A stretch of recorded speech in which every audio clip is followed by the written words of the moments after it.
말씀의 제목을 같이 한번 읽어보겠습니다. 자, 시작. 네, 이웃에게 빚진 사랑이라는 말씀을 가지고 제목을 가지고 오늘 로마서 강의 21번째 말씀을 함께 나누겠습니다. 지난주 우리는 로마서 13장 전반부를 통해서 세상의 권세와 질서에 대해서 그리스도인이 어떠한 태도와 자세를 가져야 되느냐에 대한 좀 다소 또 무거운 그런 이야기들 함께 나누었습니다. 오늘 본문에서는 이제 사도 바울이 이 시선을 이제 국가로부터 이제 개인으로 우리의 일상의 관계로서 이제 카메라를 돌려서 조금 다른 외적인 것 외에 내적인 삶의 본질로 이제 옮겨가는 그런 내용을 볼 수 있습니다. 오늘 주제는 그래서 바로 사랑입니다. 사랑. 자, 오늘 본문이 8절에서 이렇게 시작하죠. 피차 사랑의 빚 외에는 아무에게든지 아무 빚도 지지 말라. 아주 강력한 권면입니다. 피차 사랑의 빚 외에는 아무에게든지 아무 빚도 지지 말라. 우리에게는 평생 갚아도 다 갚을 수 없는, 그러나 반드시 갚으며 살아야 할 빚이 있다는 것을 우리에게 얘기하고 있습니다. 여러분, 우리가 다 빚이 있답니다. 부채가 있답니다. 부담스러우시죠? 오늘 저는 이 말씀을 세 가지의 질문을 지금 말씀을 드리고, 이 세 가지의 질문에 제가 답을 하는 형식으로 말씀을 전개해 나갈 겁니다. 도대체 그 빚이 뭐냐? 이 질문을 할 수 있죠. 나는 그런 빚을 진 적이 없는데, 아니요, 그 빚이 우리에게 있다는 걸 제가 말씀을 드릴 거고요. 사랑의 빚이 무엇이고 이것이 왜 우리의 채무가 되어야 되는지에 대한 얘기를 제가 할 것이고, 두 번째 질문은 그러면 이 사랑을 실천하는 이것이 왜 이렇게 시급하냐에 대한 질문을 던질 때 그 시급성에 대한 얘기를 제가 답을 드릴 것이고, 세 번째는 그러면 어떻게 이 사랑을 실천하며 살아갈 수 있을 것인가, 이 사랑의 삶을 어떻게 살아갈 수 있을까에 대한 세 번째 질문에 대한 답을 드리고, 그리고 말씀을 마무리하려고 합니다. 오늘 이 세 가지 질문에 대한 답을 말씀을 통해서 찾아보면서 우리의 삶에 구체적으로 한번 그 사랑을 한번 적용해보는 그런 은혜의 시간이 되시기를 바랍니다. 자, 먼저 우리 8절에서 10절 말씀을 같이 한번 천천히 다시 한번 읽어보도록 하겠습니다. 자, 시작. 자, 사랑의 빚 외에는 지지 말라. 남을 사랑하는 자는 율법을 다 이루었느니라. 간음하지 말라, 살인하지 말라, 도둑질하지 말라, 탐내지 말라 한 것과 그 외에 다른 계명이 있을지라도 내 이웃을 내 자신과 같이 사랑하라 하신 그 말씀 가운데 다 들었느니라. 사랑은 이웃에게 악을 행하지 아니하나니 그러므로 사랑은 율법의 완성이니라. 아멘. 자, 첫 번째로 우리가 사랑의 빚에 대한 얘기를 얘기해야 되는데요. 바울은 우리에게 사랑의 빚 외에는 어떤 빚도 지지 말라고 얘기합니다. 이미 빚을 졌다라고 전제하고 그 외에 다른 빚은 지지 말라, 그렇게 얘기하고 있습니다. 여기서 말하는 빚이라는 것은 우리가 보통 빚하면 이제 금전적인 채무 이런 것들을 보통 생각하죠. 물론 성도로서 우리가 살아가다 보면 금전적인 채무 관계에 다가가기도 합니다. 그래서 재정적으로 아주 신중하고 정직해야 되는 것은 마땅합니다. 그러나 오늘 바울이 강조하는 것은 우리가 다른 어떤 빚이 아니라 하나님으로부터 받은, 조건 없이 받은 그 엄청난 사랑, 앞서 11장까지 얘기했던 복음, 여러분 기억하시죠? 우리에게 주신 그 놀라운 아가페의 사랑, 그 빚을 기억하면서 그 사랑으로 이웃을 사랑해야 된다라고 말씀하는 겁니다. 이 사랑은 주고받는 것을 계산으로 하는 사랑, 그러니까 사랑도 여러 가지가 있잖아요. 사랑도 여러 가지가 있는데 아가페를 제외한 나머지 에로스, 필로스 여러 가지 사랑들이 있잖아요. 어쩌면 이해관계를 형성하는 듯 주거니 받거니 해야 되는 그런 사랑도 있단 말이죠. 그러나 이 사랑이라는 것이 어떤 이해관계, 주거니 받거니가 아니라 마치 건강한 가족의 사랑처럼 여러분 자식을 사랑할 때 어떻게 사랑하십니까? 뭐든지 해주고 영수증을 다 청구하십니까? 그렇지 않잖아요, 그죠? 자식에게 모든 것을 다 아낌없이 내어주고 또 상대방의 유익을 구하는 자기 희생적이고 인격적인 사랑. 저는 저희 자녀든 저희 아내든 다 이들 없이는 제가 존재할 수 없으니까 다 내어줄 수 있다, 이런 마음이 저에게는 분명히 있습니다. 이러한 사랑은 성도들이 하나님의 한 가족으로서 서로의 허물을 덮어주고 돕는 관계 속에서 구체화되기 시작합니다. 바울은 이 사랑이 곧 뭐라고까지 얘기하냐면 율법의 완성이다라고까지 선언합니다. 보시면은 간음하지 말라, 살인하지 말라, 도둑질하지 말라, 탐내지 말라. 여러분 10계명을 다 기억하시나요? 다른 신, 우상, 망령되이 이끄지 마. 그다음에 안식일 거룩하게 지키고. 그다음 뭐죠? 안식일 거룩하게 지키고. 그 외에 뒤에 나오면 살인, 간음, 도적질, 거짓 증거, 거짓 증거하고 또 탐내지 말라는 5개의 계명이 있습니다. 근데 여기 쭈루룩 다 나와요. 완전히 그러니까 이 율법이죠. 근데 이것을 뭐라고 얘기합니까? 이 10계명의 모든 조항들은 결국 내 이웃을 내 자신과 같이 사랑하라, 이 한 말씀으로 다 포함되고 요약된다, 이렇게 얘기하고 있는 것입니다. 여러분, 이웃을 사랑하는 것이 그렇답니다. 율법의 완성을 이루는 거랍니다. 진정으로 이웃을 사랑한다면 10절에서 이렇게 돼 있거든요. 사랑은 이웃에게 악을 행하지 아니한다. 그러니까 이웃에게 해를 끼치는 행동을 할 수 없는 모습으로 나타난다는 것이죠. 그렇습니다. 사랑은 소극적으로 악을 행하지 않는 것을 넘어서서 적극적으로 선을 행하며 이웃을 세워주는 것으로 나아가게 되어 있습니다. 예수님께서도요, 십자가의 사랑을 통해서 율법을 완성하셨듯이 우리도 그 사랑을 따라서 이웃을 사랑할 때 율법의 참된 정신을 성취하고 이루게 된다는 것입니다. 사랑 없는 율법 준수는 자칫 어떻게 될까요? 자기 의에 빠져들게 되고요, 주변 사람들에게 상처를 주는 율법주의가 될 수 있음을 우리가 경계해야 됩니다.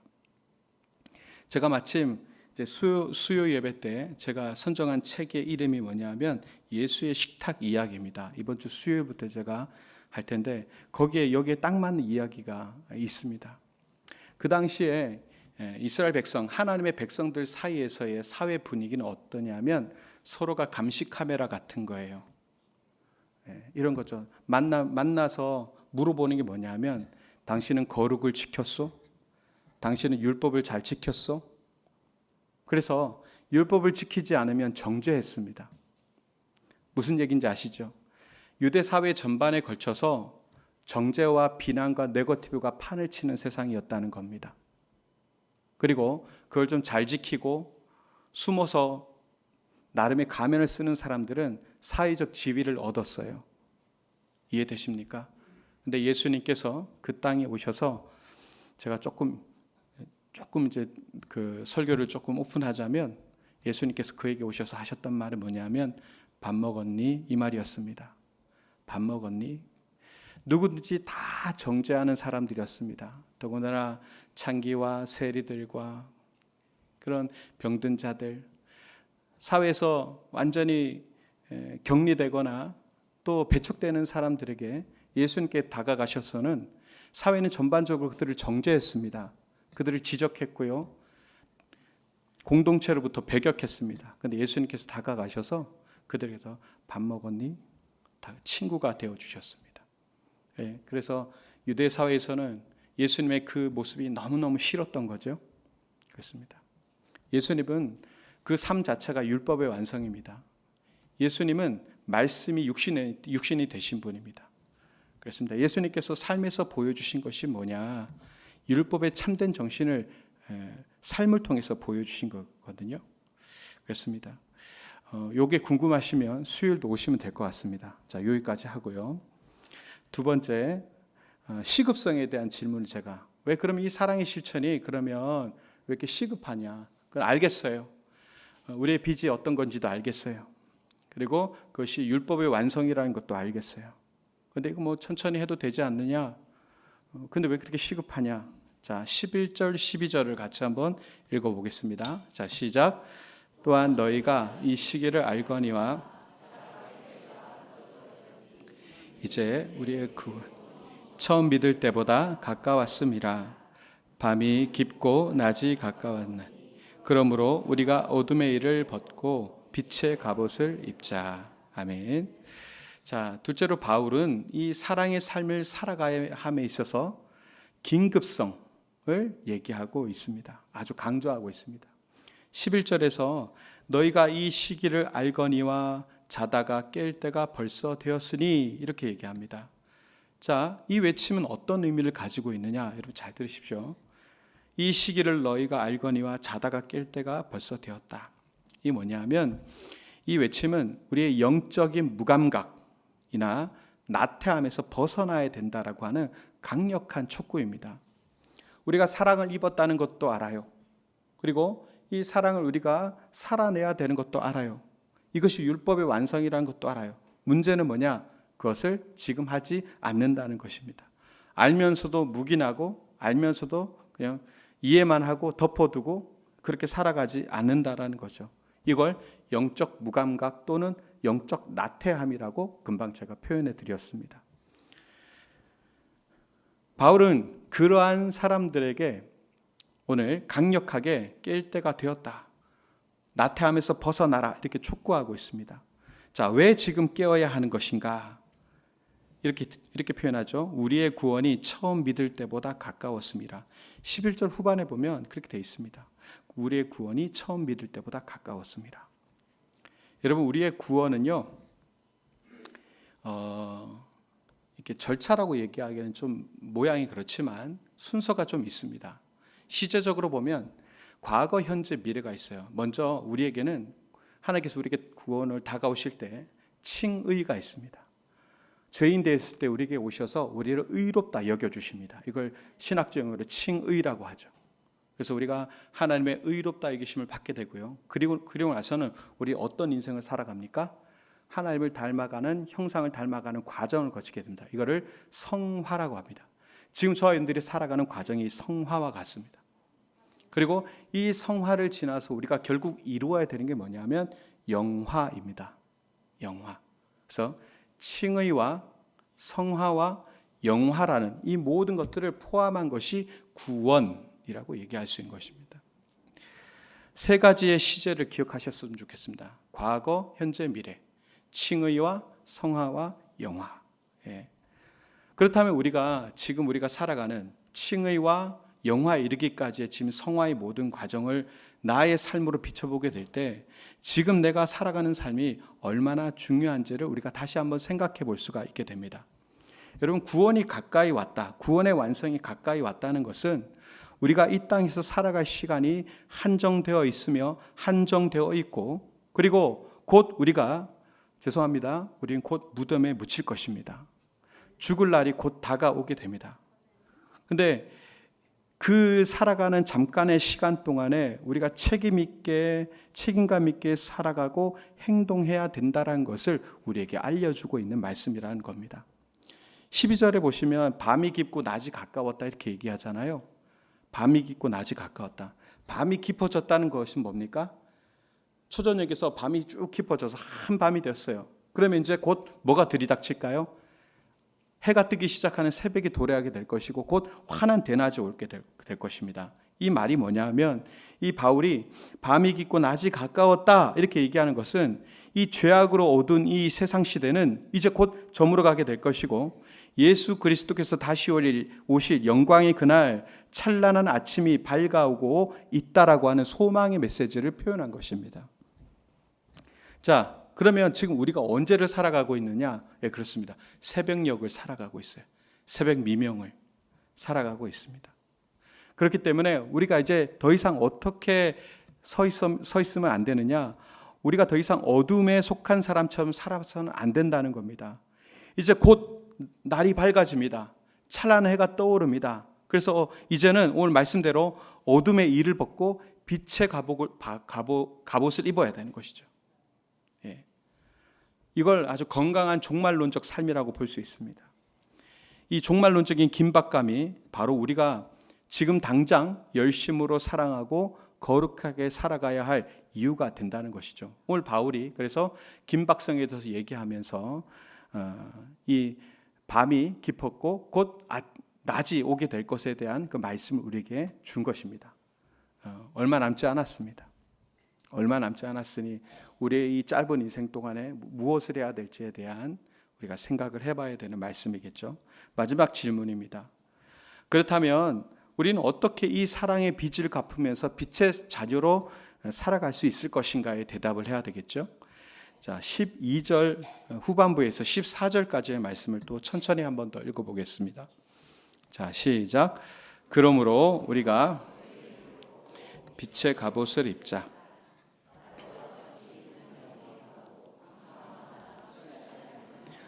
음란하거나 호색하지 말며 다투거나 시기하지 말고 오직 주 예수 그리스도로 옷 입고 정욕을 위하여 육신의 일을 도모하지 말라. 아멘. 바울은 먼저 우리가 벗어버려야 할 어둠의 일들을 구체적으로 나열하고 있습니다. 여기 보시면은 방탕과 술 취함과 음란과 호색과 다툼과 시기. 여러분, 이 모든 것들의 공통점이 뭡니까? 자기 중심적인 거죠. 또 육체적인 정욕을 따르는 삶의 모습입니다. 그러니까 앞서 바울을 통해서 얘기한 그 사랑과는 대척점에 있는 거예요. 사랑의 반대편에 서 있는 것들입니다. 자, 이 어둠의 일들을 벗어버리는 것은 그렇습니다. 마치 더러운 옷을 벗는 것과 같습니다. 우리의 삶 속에 남아있는 방탕, 술 취함, 음란함, 호색, 다툼, 시기, 이 모든 것들을 이제 내 삶으로부터 떼어내고 잘라내고 도려낸 이 모든 것들이 내가 이제 새벽 미명에 영화에 이르는 그 해가 뜨는 그날에 빛의 갑옷을 갈아입는 그런 모습, 그리고 어둠의 더러운 옷을 벗는 것과 같은 것이다 라고 얘기하는 것이죠. 그리고 나서 우리에게 빛의 갑옷을 입어야 된다라고 그렇게 또 얘기합니다. 전쟁에 나가는 군인이 뭘 입죠? 갑옷을 입죠. 빛의 갑옷이라고 얘기할 땐 그렇습니다. 갑옷, 이건 뭘 얘기하는 걸까요? 영적 전투를 위해서 무장해야 된다는 얘기입니다. 영적 전투를 위해서 그 빛의 갑옷을 입는 가장 확실하고 궁극적인 방법이 이제 비로소 14절에 나와 있습니다. 이게 이제 중요한 것인데 우리 14절을 같이 한번 읽어보겠습니다. 자, 시작. 오직 주 도모하지 말라. 아멘.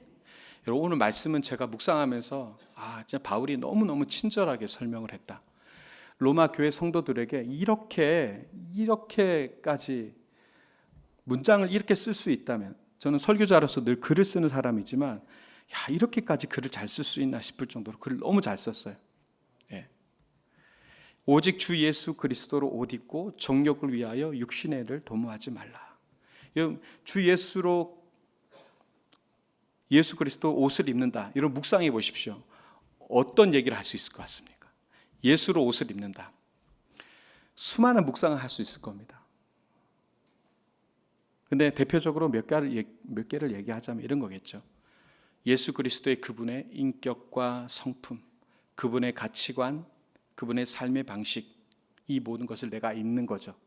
그분을 닮아가고 그분을 따라가는 거죠. 우리의 마음과 생각에 그 모든 것을 적용하는 거죠. 예수님의 성품과 생각과 가치관을 내 마음에 적용하는 거죠. 여러분, 그렇게 된다면 우리가 어떻게 될까요? 더 이상 우리가 아까 얘기했던 그 온갖 더러운 것들, 방탕, 술 취함, 음란, 호색, 다툼, 시기, 이런 것들은 이 안에 들어올 여지가 없습니다. 내 안에 예수 그리스도로 가득 차게 되는 것이죠.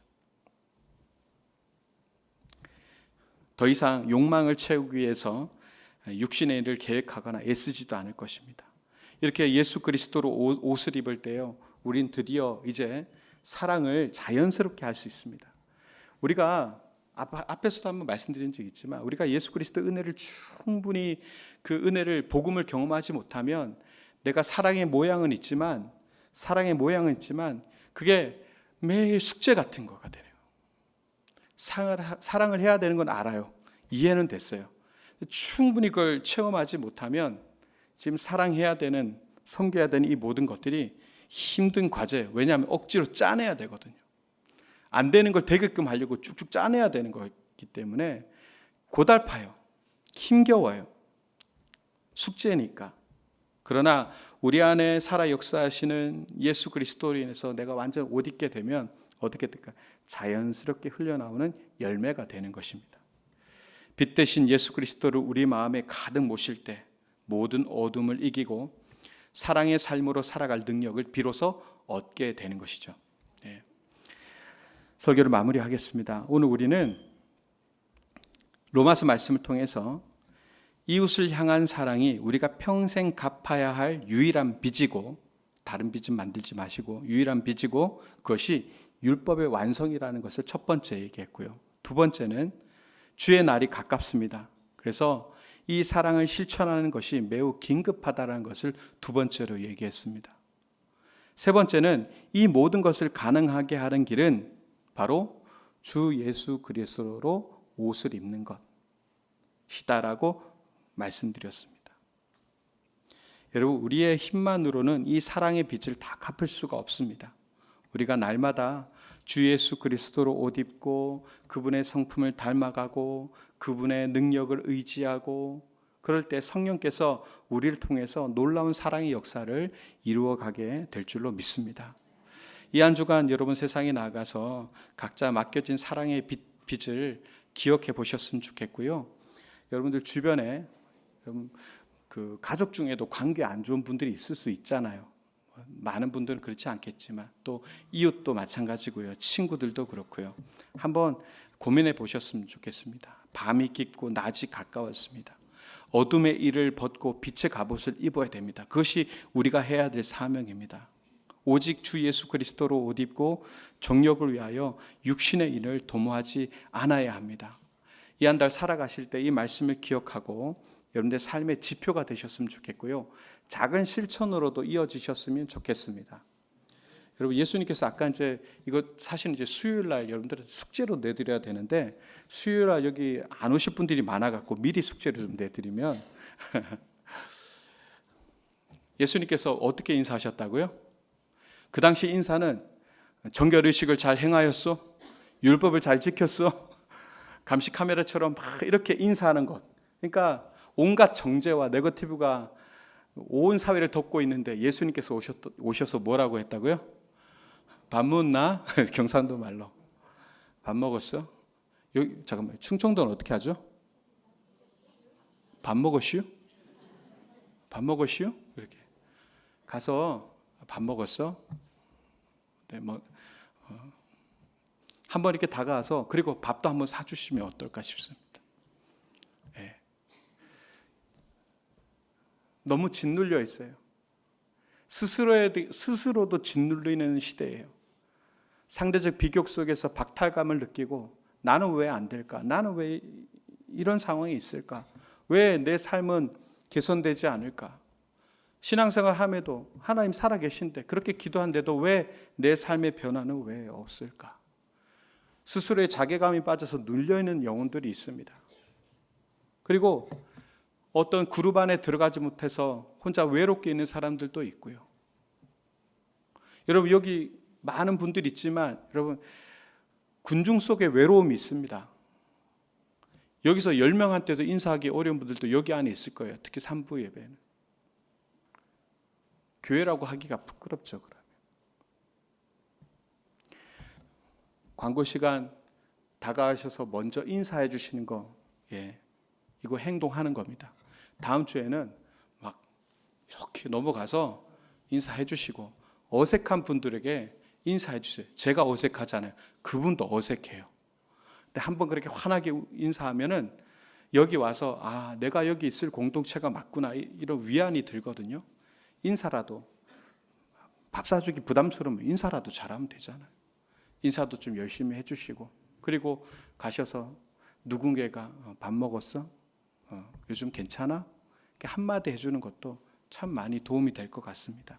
여러분, 우리가 이런 삶을 통해서 이웃들이 하나님의 사랑을 경험하게 될 것이고, 또 우리 자녀들에게도 말하지 않는 자녀들, 그냥 전화해서 이놈 새끼 나한테 전화도 안 하고 꼭 내가 전화해야 돼 그러지 마시고 전화해서 잘 있어 이게 전화해주고, 또 자식들은 부모님한테 전화해주면 기분 좋잖아요. 저희 아이들도 전화 잘 안 해요. 맨날 제가 전화해요. 전화 올 때는 가끔 아주 친절하게 전화 와요. 그래서 웬일이야, 용돈 좀 보내주면 안 돼? 근데도 그게 기뻐요. 그래서 야, 너 어려운 일 때 엄마한테 얘기하지 말고 아빠한테 얘기해. 내가 보내줄 테니까. 그런 전화, 따뜻한 전화, 누구에게 기댈 수 있다라는 그런 위안감도 중요할 것 같습니다. 그리고 한마디 꼭 해요. 그래, 아빠가 기도하고 있어.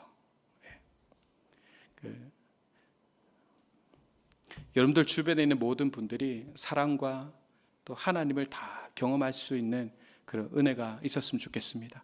그렇게 살아가는 저와 여러분 되시기를 주님의 이름으로 축원드립니다.